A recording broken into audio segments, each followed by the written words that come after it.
You can't just relive history. You can't be, I mean, this is what Republicans have sort of tried and failed to do for 30 years. You can't just run as Ronald Reagan. Ronald Reagan was very successful. Ronald Reagan was the best Ronald Reagan ever, and Ronald Reagan was a cool guy. You are not Ronald Reagan. You can't run as him. You can't relive his career. You can't just have somebody else's career. You have to be you. All of the American presidents, certainly all of the notable ones, have been pretty original. Donald Trump, certainly an American original. Barack Obama, he's an American original. Where else but in America could that man become president? George W. Bush, a very different man from his father. These guys, they have their distinct voice. They have their distinct agenda. Beto O'Rourke doesn't have that. He's just a politician.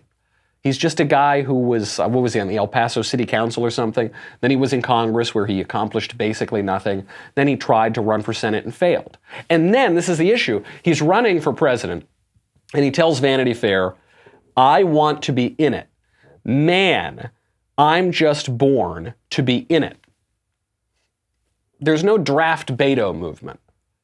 There was no draft Obama movement. These were guys who didn't need any convincing. They want to be in it. This is a very stark distinction from the traditional statesman who reluctantly goes and accepts power, who just is going to serve the people and then go back to his farm or something.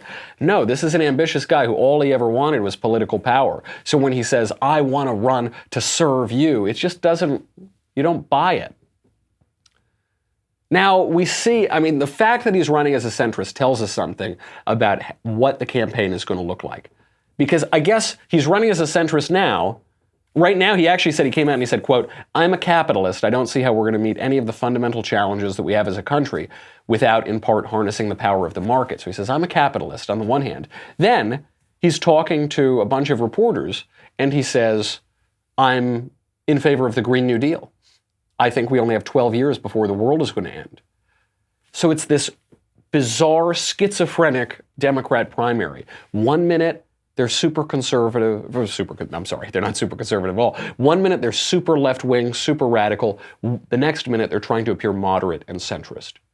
But they're going to have to pick a side. And the more you flip-flop back and forth, the tougher chance you're going to have of convincing the voting public that you're earnest, that you actually stand for something, that you're not just a cynical politician.